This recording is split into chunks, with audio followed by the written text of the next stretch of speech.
All right, we are live, guys. Welcome to the Flip Connect Media Cast, where we interview entrepreneurs and real estate investors from across the globe. Today, we have Adrian Nez, the Chief Rainmaker, on today. Adrian helps investors to build businesses by utilizing online marketing tools that in turn drive traffic to their website. He's an online generation expert, empowering investors in the industry on the ins and outs of SEO, traffic creation, conversion optimization, and the mindset behind these tactics. He's a key player on the Investor Carrot team, which has completely changed the game when it comes to real estate investing websites.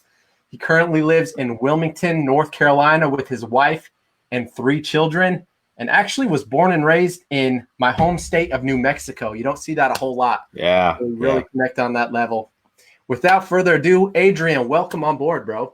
Thank you so much. And I was really excited about it because anyways, we're probably gonna get into more about some stuff. But first of all, congrats to you. We were kind of talking offline a little bit about when we first talked. Actually, I think when my grandma died, I was taking pictures and I didn't realize you were from New Mexico. So when we made that connection, I was like, wow, that's really cool. Because like you said, very few people know where that area is. Yeah. And it's like, wow, that's really cool. And then we connected a few times through Investor Carrot. And I think at that time you were starting out. And I was. Yep. And but here's the thing that I'm really, and I'm going to say this publicly, that I am so proud of you. Because I remember when you got started and, you're starting from scratch, you're making this transition, and it's just really awesome to see looking back from that time to now and all the stuff that you're doing. Obviously, I'm a big fan of you on Instagram and a lot of social media accounts that you're documenting. Wow. And you're sharing your journey. And what a story too. I'm a big believer in God, and I'm a big believer in how not only does He restore, but He blesses. And I think you're just a great story of how someone can be where they were and how it can be brought out of it, but not just be brought out of it, not just be delivered, but prosper. You know what I mean? Wow. So yeah, super proud of you. Super honored to know you. And so anyways, I just want to get out of the way. And been wanting to tell you that for a long time. So I'm glad to have that opportunity. I love it, man. So tell us a little bit about yourself, man. Let's hear about early childhood Adrian, kind of how you progressed, as a young man, and then ultimately made the leap into entrepreneurship. Yeah. So the great part with me was I was introduced to entrepreneurship at a really young age, probably around 9 or 10.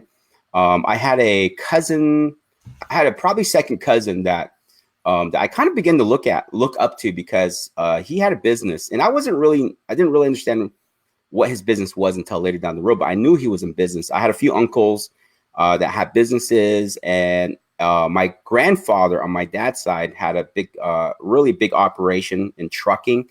But here's the funny part. I never looked at it as entrepreneurship back then. It was kind of the norm. Like, you didn't like, oh, this person has a business, this person works over here. It was just a whole different perception. I just thought everyone kind of did something on their own because that was my world. And now on my family side, my grandparents were educators. There were politicians, there were pastors. So a lot on that side of the family, I saw a lot of serving, which I think a lot of that I naturally got that from them because I feel like I'm a giver. I feel like I want to give all, and it's a strong principle. You do reap what you sow. So anyways, as a young kid, really surrounded myself around my cousin, my uncle. They kind of let me hang around. They had a office supply store. And I just thought it was really cool just how it worked. And I just kind of followed that. Didn't really find my thing throughout those years.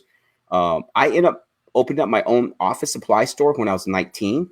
I did a business plan for a school project. And my mom, she works for the government, for our native government as a purchasing agent. So I went to her, I said, hey, Mom, you buy for the government. What's the 1 and 2 things that you guys buy the most? Because she buys in bulk.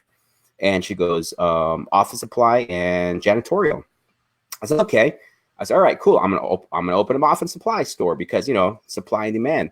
But here's the thing: it wasn't one of those type businesses to where I went and opened a storefront. There was no need to. I kind of used the JIT model, which is just in time, which basically you bring in your inventory as your customers demand it. So the way this model was, I would bid on our tribe would send out these things, these bids that they want everyone to bid on. And so I was one of those. So it was cool back then. I was competing with Office Max, Office Depot. Back then there was no Staples. And I think at that age, I learned how to differentiate myself very early because I was going against these big stores, you know, and I ended up going to their supplier and up talking to them. And first they said, no, like, no, you have to have, you have to have at least $20,000 worth of inventory before we even consider you, which I didn't. But I sold myself to them. I said, listen, I'm Native American. My tribe requires, their requirement is that they first have to buy from Native companies. So you see how I was building a niche. I didn't even know it now looking back. So I was creating a niche. So which that niche was, I'm a Native American, Native American business. So they had to consider me first.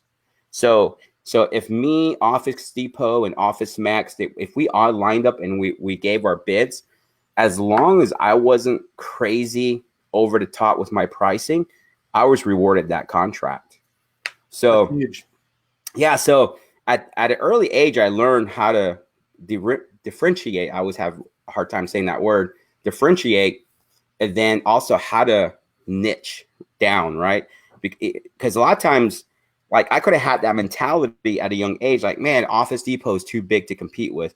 Office Max is too big to compete with. But I found a little clause that allowed me to compete with them and actually win bids over them, right? So that was kind of my first experience at a young age of having my own business. I learned a lot of lessons in that time. I ended up selling that business. Part of it, I think the business grew past my abilities. It grew past my character, to be honest with you. And I just wasn't ready for that success, to be honest with you. And then from there, went to school, and I began to really get synced into marketing, mostly in psychology. It's funny, my grandma used to tease me. She said, "You're either going to be a psychologist or a marketer," because I was always want to analyze people, not to judge them, nothing like that. It was just like I was always curious why people do what they do. I was always curious why they chose this or why they reacted this, and I was always digging in. So that was kind of really, I felt maybe it was a unique skill set, just learning how to dig in that way. So anyways, I went to school. Found that school doesn't really teach much on real world marketing or business, but I still got a degree. I'm still thankful for that because it trained me to learn how to learn, if that makes sense. I remember I was complaining to a mentor, like, man, I don't want to go to college. And he said, for anything, go to college to learn how to learn. Because if you can discipline yourself to learn the things that you don't want to learn, how much more are you going to excel when you learn what you do want to learn? It's huge. So that really taught me to do what it took to be successful. Because I think a lot of times in business, we have to learn certain things that we may not be good at or don't want to learn about, but having that discipline really pushes you through. Like, something about it just really helps you dig even deeper when you have to. Like, there's no quit. So it's kind of funny that you asked me that question because I'm kind of sharing this with you. And I never really looked at how I was applying a lot of these principles back then. It was just kind of just through taking action. And now I look at, wow, I was tapping into some principles that's helped me to this point. So anyways, to speed things up, I don't want to make this all about me, but speed it up a little bit. I met my wife. We met, and then we got married. Actually, we ended up moving to Charlotte, Gastonia, for about 4 months, and then Some of you may understand this, some of you may not. Might sound weird, but I just felt God said, "Hey, move to West Virginia," because me and my wife would visit her parents, because her parents were missionaries. They're ministers, and we used to go visit them. And I don't know, there was just something about that place that really was drawing me there. And it was a town of like 1,500 people. I mean, it was definitely not city life. It was a whole different culture, but I just felt like, man, God wanted us there, so we did. Now, we're not ministers or by any means that way, but we just felt we were called there to serve. To do what? We didn't know. We just went up there. We went up to the ministry and said, "Hey, we're here. Put us where you want us to be. We'll be here. This is our no pay, nothing. I mean, no promise, nothing." We just went up there. But I think it was during that time I really learned how to walk by faith. And I'm not saying in the religious sense, but I feel like I stripped myself of everything that I was dependent on, and I forced myself to build a business to where I was forced to think. I was forced to step out. I was forced to go into new boundaries like I never had before. And during that time, I learned about wholesaling. Remember, with my marketing background already intact. Well, let me kind of go back a little bit. Is when I was I grew up in Phoenix. Before I met my wife, I went to Phoenix, and there I was involved in real estate, but it was all new development. I had no clue about wholesaling, subject tos, all of these different type creative strategies. Never had heard of it. It wasn't until I moved to West Virginia that when I was digging in, I began to learn like wholesaling. What is this? But when I look at the whole model of wholesaling, like, wow, I literally got excited because it began to fit into my methodology of marketing, inbound marketing, leveraging the internet, evaluating how people deal with their problems. Where do they go when they go find a solution? So I just began to dig in, and from there, I just start putting my own time into it. Discovered Investor Carrot. That's been a big part of it. Built relationship with Trevor Mock, who's been such a mentor to me in so many ways. My relationship with them has opened up doors, and now I have a chance to really teach people at a large scale on the very thing that brought me to where I'm at, but something I'm passionate about. So, entrepreneurship, but primarily marketing. So hopefully that was, I know that was a long introduction, but that's kind of who I am, my story, and where I come from and where I'm at now. I love it. It helps to give the audience a backdrop, and look into the progress of what's taking you to where you are today, and I know you're huge on mindset. I believe that our principles and our beliefs will truly shape our life, right? And you just think about all the success books, Think and Grow Rich, The Power of Thinking Big, As a Man Thinketh, it all starts in your mind, right?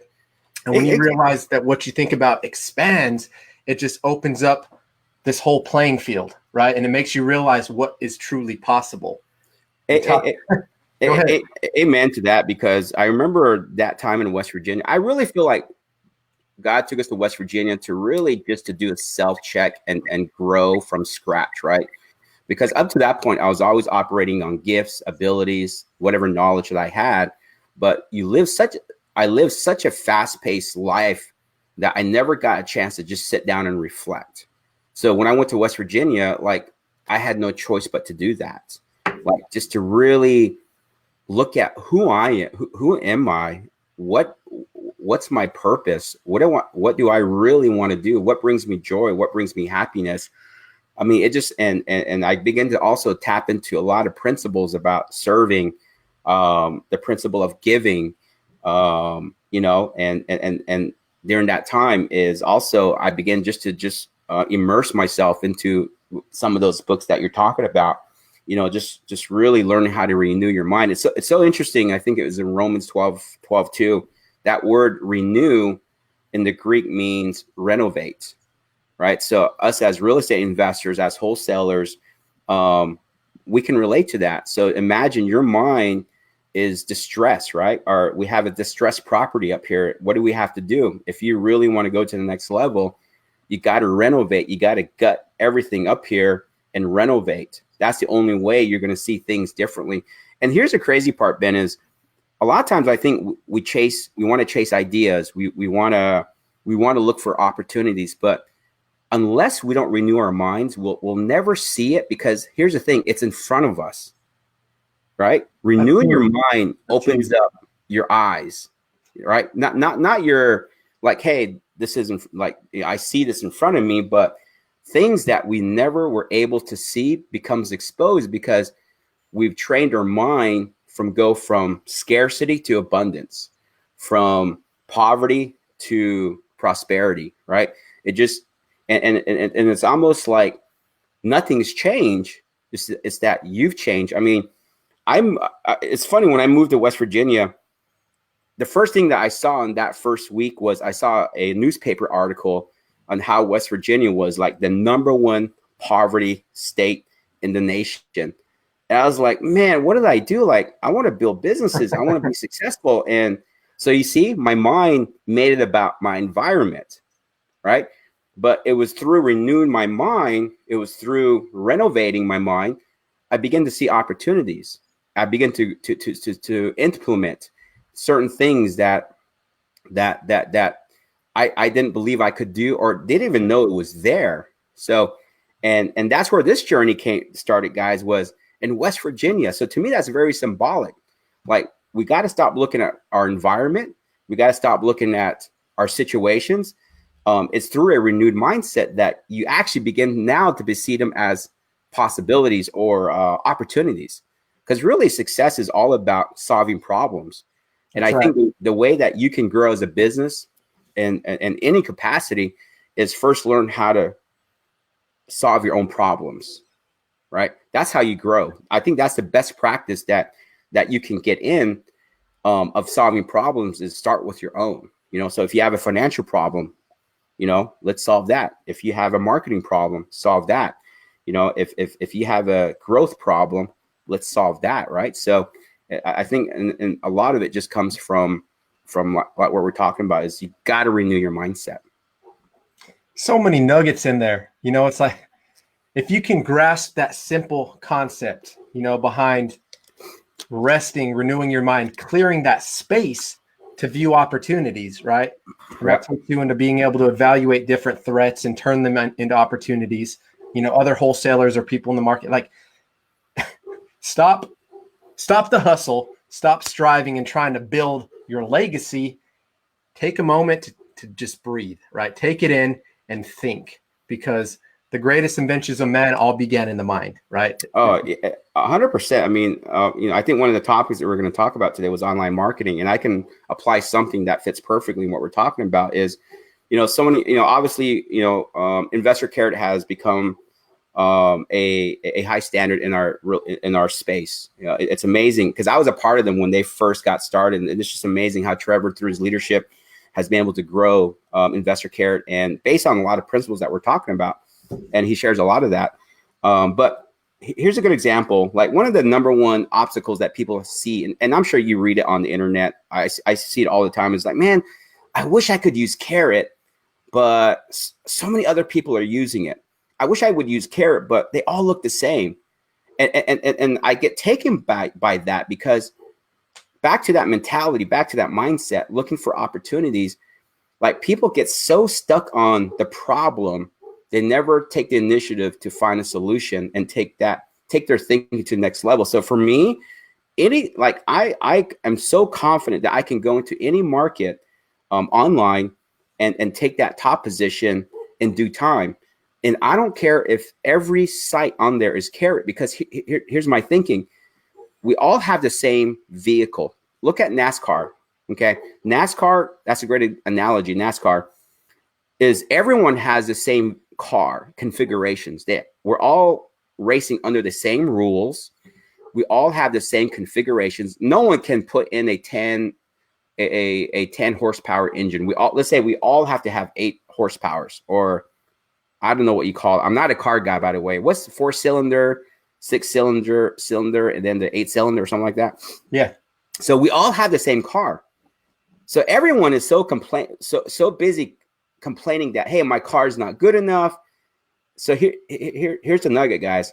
It's not about the car. It's how good of a driver are you, right? Who's on your pit team, right? Those are what wins races. Because remember, everyone has the same car. Everyone has this. I mean, people may have different stickers and have different sponsors, but at the end of the day, it's the same car. Now, who's going to be the better racer? So in our world, who's going to be the better marketer? Yeah. Like I will go on page 1 of Google, or I'll look at Facebook or whatever the marketing channels. I want to first see what everybody's doing. And first of all, I'm going to capitalize on what they're not doing, because not everyone's fully implementing what they could. Right. Everyone wants to kind of just throw out marketing out there, which is fine. I mean, that's better than nothing. But, so what I'll do is I'll go to page 1. I'll see all the color schemes that people are using. So if everyone is using blue, I'll intentionally change up my site to a different color. So imagine someone clicking really fast, boom, boom, boom, boom. My website is going to stick out because I broke the pattern, right? Right. So if every site on there has no testimonials, I'm going to go out and get 5 testimonials. Now, if someone has 5 testimonials, I'm going to go out and get 10 testimonials. Yep. Right. So if no one is introducing themselves by putting a picture up and introducing themselves because they're too shy, or they don't like how they look on camera or all that stuff, I'm going to be the one that throws that credibility stuff on there. So you see what I mean is, my job is to be the better marketer, right? So that's a good example, guys, is that get out of the solution or get out of the problem mindset, because it's so easy to get stuck in it. Like, hey, I don't have a budget. I can't do this because I don't have this. And a lot of times I say, okay, how many, because I do a lot of one-on-one coaching with our care members, and usually I'll challenge them. I say, okay, let's how much are you spending on eating out every month? Maybe about 400. Stop eating out. There's your budget money, right? Yep. So people don't want to, but someone who has a proper mindset, like, they're gonna get it figured out. That's right. Like they're gonna make it happen. They're gonna get, they're gonna uncover everything that's hidden and find what they need to find in order to make it happen. They make a commitment, and then they create a system or a strategy off of that, right? Mm-hmm. Every accomplishment started with a decision to step out and try everything. 100%. 100%. I mean, I love what real estate's done for me. I love what Carrot has done for me. I'm just so blessed. But here's the thing, that blessing would never have come into fruition unless I took that initial step. I mean, I can't imagine looking back, and if I'm so thankful every day that I took action regardless of where I was. Right. I mean, we're in a town of 1,500. I was in culture shock. I'm not a mission. I'm not a minister or anything. So I was in an environment to where that was uncomfortable, different. I was really out of my element. But through that, I feel like I was shaping my mindset. I was shaping my character, all of that stuff to really set myself up for long term. And I'm always thankful that, man, like, I'm just so glad that I made that decision to take that first step, because now 4, 5, 6 years later, like I said, I'm just so thankful. Now, of course, there's a lot of trials and things that happen from there. And sometimes we lose track of who we are. We begin to take focus off of what got us here, and things happen, but that's a whole different story. But I'm just so thankful. So guys, those of you that are watching this, if you're on the fence, try to figure things out, or you think that the circumstances have to be just correct, or you'll start until you quit that job, or you'll begin marketing more until you get that increase in your paycheck. Like, forget that. Like, start now where you are. Evaluate. Yeah, of course, you may have to go through your resources, reevaluate some stuff. You may need to cut some stuff out. But if you really want this, if you really are hungry to make this work, you will find an answer. You just you just have to go seek that answer. And you can't be afraid to fail. You have to fail forward. You're gonna fail. I mean, that's a given, guys. That's the foundation. It starts with failure. You got to excavate. You got to dig deep and pull away, all those negative feelings, or the mindset of scarcity and these things that are holding you back from accomplishing what you want, right? In order to do that, in order to do something that you've never done, you have to stretch those limits, right? Which is why I heard a great term, staying on the edge of your comfort zone, right? You don't want to ever be in this little space where life is comfortable, because if you do what's comfortable now, you're going to live a life that is super hard when you're older, right? Yep. But if you stretch those limits and you challenge yourself, think about lifting weights, right? Until failure, you're trying to build your body based on the failure that you're getting. Life is the same. Business is the same. You have to stretch those limits in order to reach those results. Oh, and it's going to be the most uncomfortable. It's going to be the most challenging. It's kind of like this. I mean, I know you're a man of faith. I'm a man of faith. And here's a good analogy. Like, I'm just so amazed when God took the children out of Egypt. They got delivered. Their prayers were answered. But what happened was a lot of them never took Egypt out of them, which is their mindset. So what happened when they were delivered, so many of them wanted to go back. They wanted to go back and in bondage, because they never renewed their mentality. They got uncomfortable. So how does this relate? So as you make changes, as you're progressing, the old you is going to always want to resurface. And the old you, which is, hey, let me just put this off another day. Hey, I'll start next week. Or hey, let me buy this now. And meaning they're not willing to reinvest in themselves. Your old you will always will still poke its head throughout this whole process. And our job is, like I say, if you want to reach prosperity, you got to kill that poverty person in you. If like me and my wife, or primarily, we're both are really disciplining ourselves for the last 2 weeks on our diets. And man, this last week was terrible. Like, I just felt like crap. And so my body's kind of going through a withdrawal. Yeah. So I have one choice, like say, screw it, and I'll just start next month.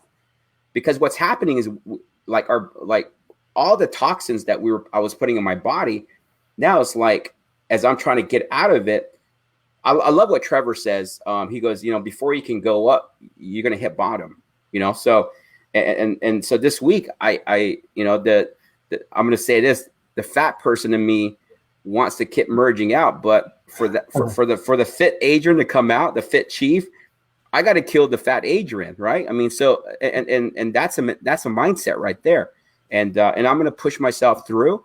It hasn't been easy, but I'm going to push through. So life, guys, success is same way. Like, anytime you're going to detox yourself from something that's been holding you back, it's not going to. Let's be real. You're not just going to be able just to walk away.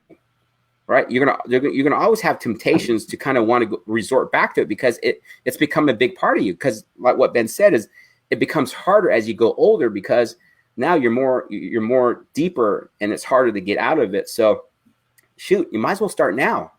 Like make it a little bit easier, but it's still not going to be easy. It's still going to be hard, but yeah, that's it. So we'll stay on the mindset tip, but kind of jump into the online marketing, because a lot of that comes down to psychology, mindset, understanding the way that people think and why they make decisions, right? So piggybacking off of that, we often hear about lead generation like harvesting, right? Mm-hmm. There's a lot of significance behind this process. Tell us a little bit about the growth cycle that you see in online lead generation. So I think the growth cycle, I'm a very logic person. I like paying attention to data. And one reason why I chose this route was, there's many ways, guys, to do deals. So I'm not saying this is the best or this is the only way. I know guys that are killing it with direct mail, bandit signs, RVMs, text messaging, you name it, right? There's everyone kind of has their main source. But one thing I like about online marketing is I just feel like it's something that's going to always be evergreen, something that's never really going to change. So you're probably just going to have a steady increase as technology changes. Google is probably not going to. When I say Google, that's kind of where I focus on online marketing. But the growth process, I think that there's so much potential for it just to get better. I just like my chances in making this a long-term game. Having a marketing channel that's always going to be predictable. and is getting better. Where when you have RVMs and text messaging, just kind of like the marketing cycles, you're going to have your ups and you're going to have your downs. Like cold calling, like that was a cool thing 10 years ago. Then it just went away. And then now it's poke its head again, right? So that's kind of like the cool thing. So you're going to always have cycles of certain marketing channels that are going to be great one day, and then something else comes up. So it seems like right now, it's RVMs and text messaging, really the aggressive, interruptive marketing. Right. But that's going to only last so long. That's the reality of it. Rules, regulation, right, yep. all kinds of stuff. Yeah, and then also you got more people coming out with tools that so now it's becoming crowded as well. Oh, yeah. And but the cool thing with online marketing is that it just is always going to be kind of have a steady growth. And here's the thing, nobody gets mad at you. Nobody gets mad at you. You're actually positioning yourself to where people are coming to you. Right. And there's just it's a whole different mentality. It's a whole different conversation with someone when they come to you versus you interrupting them. Yep. Right. So back to the psychology. So I've been able to do a lot of creative acquisitions just on that, because anyone that comes to you, what you say and any input you give them, they're going to be more trusting to that because they're ignorant and you're providing knowledge, so because of that, like I can't imagine knocking on someone's door and offering, hey, do you want a lease option or a subject to? Right. Now I'm sure some of you are awesome sales guys and you guys are just so anointed in that area to do that, but I'm not. I'm a huge introvert and I just like people coming to me and serving them in that way. So that's kind of the reason why I like Google, is because now, of course, online marketing it does have its, one thing I will say is that just because you have an online presence doesn't mean you're going to have unlimited leads. I think that's the perception people have is, I'm going to have a website, I'm going to do SEO, I'm going to do PPC, yep. I'm going to have unlimited leads. Every marketing channel is going to always have a cap, guys. And your online presence is the same way. So it is good that you stack on, let's say SEO or PPC is, let's say your foundation. Yeah, it is good to stack on maybe direct mail or cold calling or RVMs. Just at least I want to have a marketing. I want marketing to be set on something solid. So if everything were to shut down, everything were, like you said, regulations and all that, at least I have something that is still performing, that not just performing, but it's just very credible. Right. You know what I mean? Like people, you don't have to train.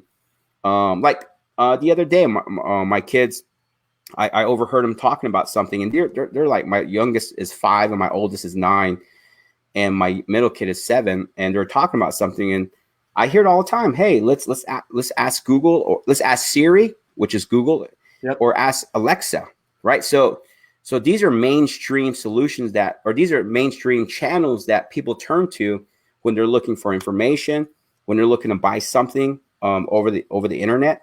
So there's no, people are not caught off guard by it. That's right. So that's kind of, again, back to psychology. So that's kind of the way I look at it. And like I said, I just like, you're going to have a little bit more higher conversions, obviously, because people are coming to you. Managing those leads once they come in is a lot more manageable. I mean, I'm able to do what I do with Carrot almost on a full-time base and still run my wholesale company, just because, we are a one-trick pony, which is, I don't recommend that to everybody, but that's my preference. I'm not trying to scale or grow my business. That might be my goal, maybe at the end of this year. I don't know. Some changes will have to be made if that were to happen. But for now, I just like that wholesale is kind of more of a passive income for us. But, which a lot of it comes from having a stable marketing channel that's predictable, that's reliable, that brings in quality leads. And now I may not be doing massive volume, but it's steady, and I can pretty much predict, how we're going to do each and every month. That's awesome. I love it. So you believe, let's stay on that topic, because we're in the dataism age. where we trust data more than we trust ourselves, more than we trust other human beings, right? Like you said, people need answers. They're going to go to Google. Google is the most sophisticated robot, the most sophisticated tool and AI that we have available. Yep. And the data that they have as an organization is scary, bro. It's I was going to say, as a marketer, it's a dream, but as a human being, it is super scary. The things that they know about you. Yep. I mean, a lot of times there's just no hiding, right? That's why I tell investors, like, I know for years direct mail, like for an example, and I think that's impacted our space a little bit, was like for a long time, a lot of people would do direct mail, and we would use a PO box and do things to where we're hard to find, for various reasons. So we're kind of hiding behind the curtain a little bit. But one of the things that I teach with online marketing, or that we teach at Carrot, is, man, you just be transparent. Like, put yourself out there. Yep. Stop hiding. Because really, when you think about it, if someone really wants to find you, they can find you. Oh yeah. I mean, so why stop hiding? And the reason why I say that is, we live in that world to where there's so much data, there's so much information that people can find. And with that same mentality, when someone wants to do business with someone, especially if it's a big transaction, yep, they want to know who you are, right? Not, of course, the appeal of what you provide, the solution that you have for them, that's going to get them through the door. But what's going to close the transaction in many cases, what's their perception about you? Like, I'm so amazed how many investors have websites that they're not willing to put a picture up. Right. They're not willing to put themselves out there. So now you got to look at it again, back to psychology. Put yourself in their shoe. You're seeking a service that, first of all, you're probably skeptical about. Let's be real. Our services, I always say, is not mainstream, meaning not many people are going to be like, if you were to walk up to 10 people right now and say, hey, I can help you sell your house fast right now, what do you think that I do? 10 out of 10 are probably going to think that you're an agent. Yep. Right. Because that's what they associate a transaction with. When you sell a property, is you got to do it with an agent. So with that, so when we come along as an investor and say, hey, we can buy your house as is, we can close in 7 days. You don't have to fix it up. There's no fees. We probably think that, like, we're the hero, but in their mind, they're wondering, like, is this a scam? Right. Like, hey, what's the catch? Nothing's for free, right? That's the mentality people have. So they want to know, like, okay, there has to be a catch. Like, this sounds too good to be true. So they go to your website. Remember, with that mentality already in their head, now they go to your website, and you're still not giving them substance. You're still invisible, right? So I don't know about you guys, but I don't know. Like, I know when I go to a website, I'm naturally curious on who this company is. So I'll probably go to their company page, see who the team is. And there's just a strong, powerful dynamic when I see pictures versus nobody. Right. You know what I mean? So it's kind of like, it's kind of like going, you're going to buy a car and you drive it to the slot and there's just nothing there. Like, you're just wondering, like, are these guys even open for business? Like, and then some guy comes out and he's so mysterious that what happens, the more mysterious that he is, the more guarded you probably become, because now, like, is this guy going to scam me? Right. Right. So that's the perception that we have to understand that people have about us. And those are the things that we have to pay attention to, because I think in our space, I think we've been given a marketing template, which basically says, hey, do this, do this, do this, and do that, but really doesn't teach how to think about your customer. I agree. Okay. So, and what I mean by that, everybody, is, like me personally, when I first got started in this business 7 years ago, there wasn't as much courses. There wasn't as much videos out there on YouTube like there is now. But now there's so much information out there. And usually most of the content out there is about, hey, use direct mail. Hey, use this service. Hey, use this service. Say this, do this. So again, there's nothing wrong with that. Like, why reinvent the wheel if someone has been successful with this and you're just going to duplicate what they've been doing if it's been working, which, again, there's nothing wrong with that. But the flaw behind that too, though, is that you never learn who your customer is and what their concerns are, what their fears are, what their ambitions are. Because to me, those are the important ingredients that you must know, should know, in order to serve that customer at its fullest. That's right. So learn how to think backwards. Learn really how to know who your customers. Actually, it's so funny. On my Instagram today, I talked about one thing that everyone should be doing with their website is localizing it. So if you live in Columbia, South Carolina, if someone were to land on your site, it should have that South Carolina flavor to it, right? Visually somehow, because people gravitate to that. People want, because remember, they did a local search. So that's a big clue right there that they're looking for someone local. So, and I know a lot of people get so caught up in, like, hey, this national company's coming to my market. They're too big to compete with. But trust me, they have flaws in their game just as huge. more than you do. So this lady, I shared it on Instagram today, by the way, and I'm training a new lead manager, so I was taking some calls. So I called her, and we built one of the goals with us is we try to build really good rapport, like just really like I want to be their son, I want to be their nephew by the end of the call, whoever that is, like just really be family. So I asked this lady, I said, I noticed you found me on my website. I said, you know what, my goal, I said, I really want to reach more people here locally.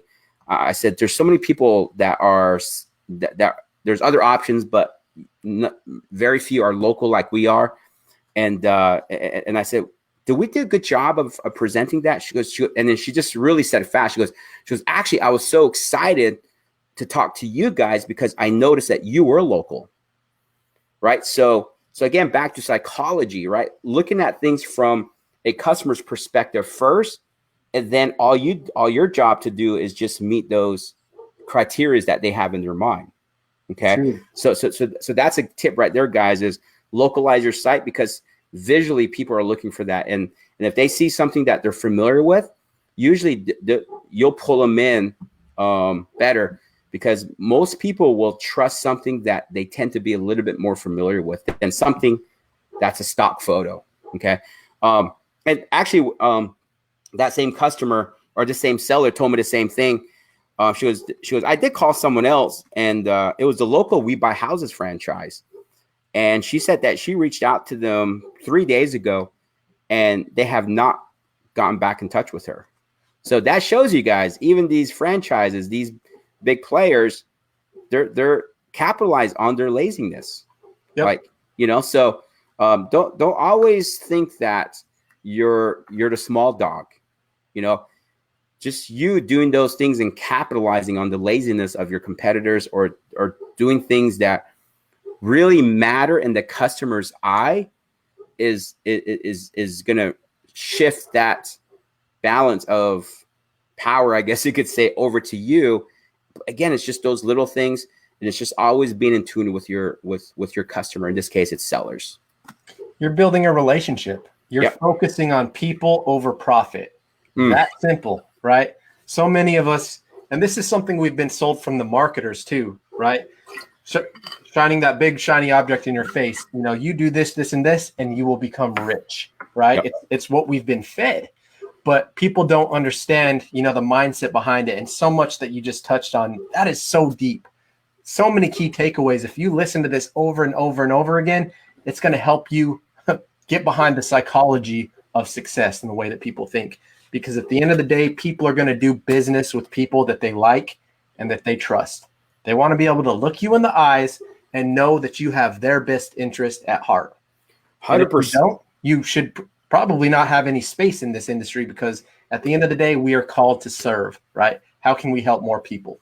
100%. And here's the thing, guys. I think I see so many people run campaigns, and they put a lot of stuff out there, and maybe they're not getting the results. So now what happens is say, hey, I have a conversion issue.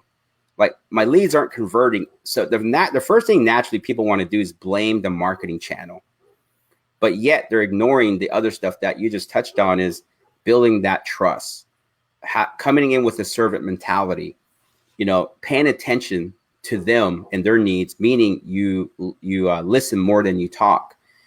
Those stuff is really the true conversion.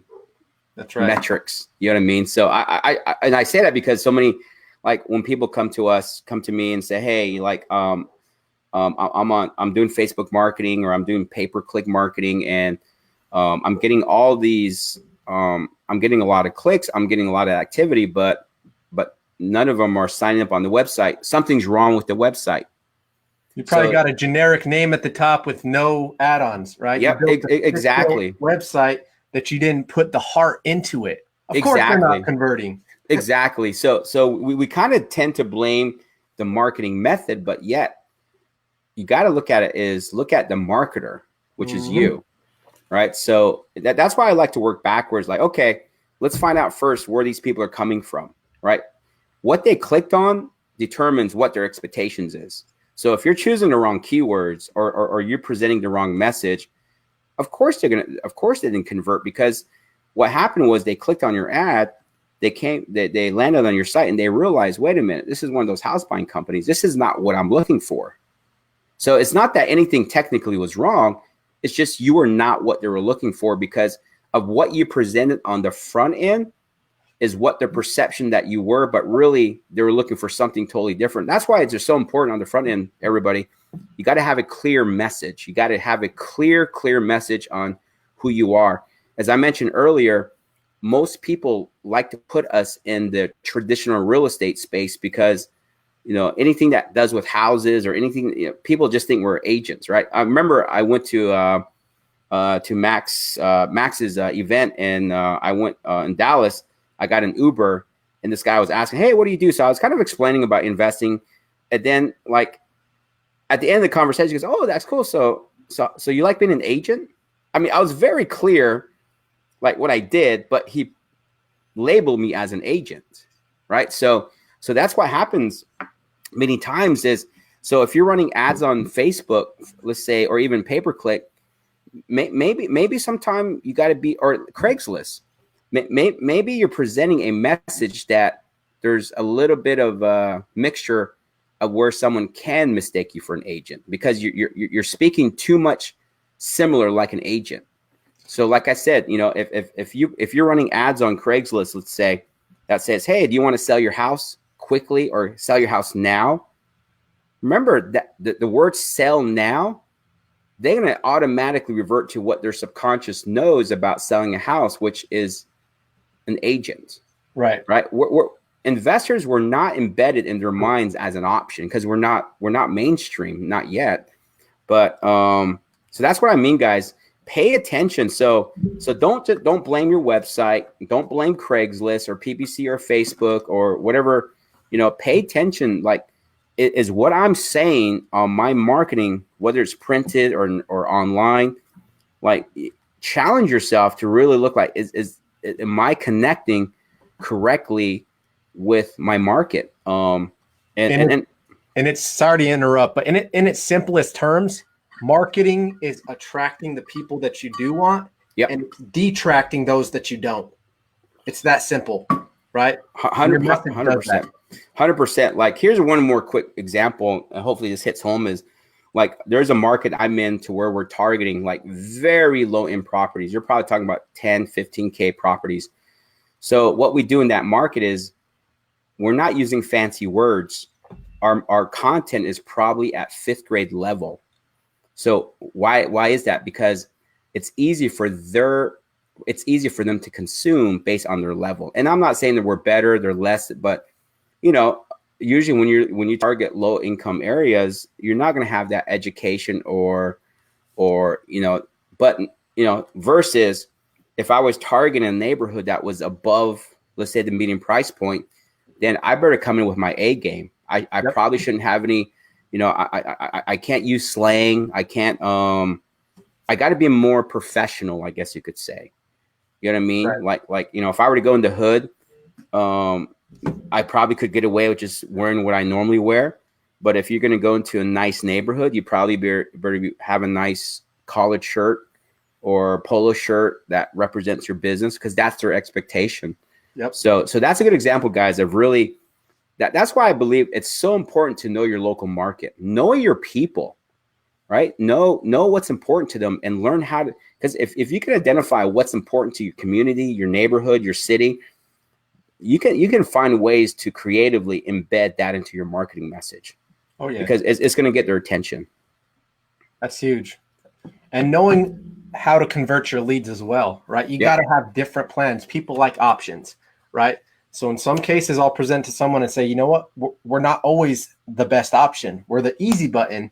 We can make you a fast cash offer and close on your time frame. But in some cases, if you have, the time and resources to bring your property to the market, well, we got some great real estate agents on the team as well, right? So determining your lead buckets, like hot, warm, cold leads, and having a standard process and procedure at how you tackle each lead, because not all leads are built the same, right? Right. But the more that you can pull those leads out and have an exit strategy for them, the more conversions you're going to have in the long run, right? It's huge. 100%. Well said. Well said. Cool. Well, we're getting a little closer to time we got to wrap up, man. Who's been the most influential person in your life, Adrian? Indirectly or directly, would you say? Both. Okay, so indirectly, I'm going to say, and he's actually a pastor. His name is Pastor Gary Cassie, and he really helped me really put fire back into who I am as a Christian person. I think sometimes as Christians, we get caught up in religion, or we're taught, the typical Bible, and sometimes we have this mindset that Bible is a book of restrictions. But this guy, Pastor Gary Cassie, he really has a passion for business, entrepreneurs, but yet the mix of making sure your family's first. He's a very successful business person, but I think he just really brought fire back to my walk with God, because I no longer have to separate religion versus success. Now here's a man that really showed me and made it possible that you can have the best of both worlds. And actually, they're one and the same, right? As you honor God and his principles, which part of it is as you honor your wife, your kids, as you honor people, as you serve people, like success comes, and it comes without burden, right? So that's one. Indirectly, it's an easy one. I'm going to say Trevor Mock. He is the reason why I've stayed with Carrot for so long. I think a lot of people say, well, like you can do this, you can do that. Why don't you? But when you have a person like him, especially in our real estate space, there's a lot of people that are in this interesting, perhaps don't have the best character, don't have the best intentions, but they're living it big, at least perception wise. But him, I've been able to spend time with him personally, professionally, and he definitely is a persevering character. The things that he's doing with the stuff that he's doing with Carrot is amazing. He's built that business on principles and character. And that's what kept me with him, because not often will you be part of a company that's gone from 0 to almost 8 million, 10 million in 4 or 5 years. It's insane. And I just love, and so I feel so privileged to be behind the scenes and learn from this, learn how to build a business. And not everybody has that opportunity. So I feel like God, and I feel like I've been put in this position because of all the things that I've done correctly, which is serving. Right. I tell Trevor I tell him when I can sometimes is, hey, I'm serving your vision.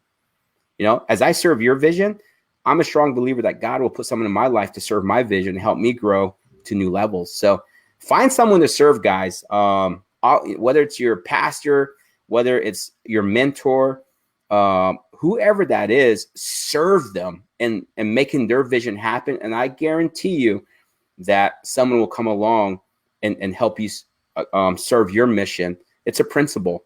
So those are the two.